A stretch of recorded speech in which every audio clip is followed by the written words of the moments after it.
kuna waxaan daawada meel walba aad joogto waxaad ku soo dhawaataa janaal kale waaye films oo hadaan kale ku soo gudbiya arrimaha ugu dambeeya ee la xiriira Bollywoodka.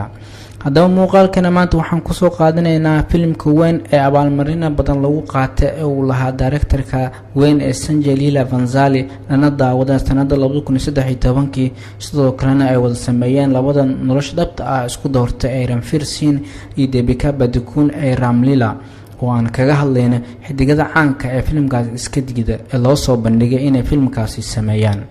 filimkan ayaa hirgalay waxaana atirishada ugu wanaagsan ku qaadatay Deepika Padukone. xidigtan filimka iska diida ayaa siyaabooyin badan iskaga diideen filimkan. aan marka gudagalno xidigada iska diida filimkan iyo sababta ka dambeysa. atirishada koowaad waa Aishwarya Rai Bachchan. waxay ahayd dooqa koowaad ee filimka waxaana hore ugu soo muuqatay filimadiisa guuleysta ee Hum Dil De Chuke Sanam iyo Devdas. waxaana kaloo lala wadaagay filimkan Ram Leela laakiin sababo aan la ogeyn ayay iskaga diiday.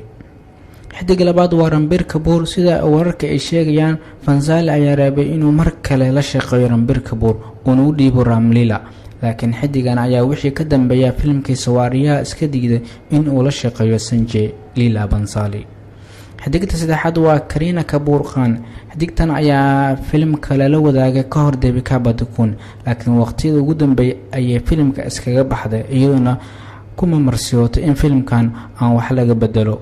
atirishada afraad ee filimka iska diidan waa Priyanka Chopra. waxay ahayd dooqa koowaad markii Kareena ee filimkan iska diiday laakiin daqiiqadii ugu dambeeyay waxaa kala wareegtay Deepika Padukone halka warar kalena ay leeyihiin in Priyanka Chopra iska diiday ayna qaadatay in hal hees filimkaas ay ku lahaato waxayna ku leedahay filimkaas hees hirgasha ee Ram Leela heesta filimka magaceeda ah. ugu dambeyn waa Madhuri Dixit Nene. deesheeda sare ayay ku soo bandhigtay filimada Devdas iyo Kalanka ayaa hirgalay laakiin Bhansali ayaa rabay inuu sidoo kale filimkaana ku soo daro laakiin waa iska diiday. intaas ayaan ku soo xireynaa warbixintii la xiriirtay xidigada iska diiday filimka hirgale ee Ram Leela.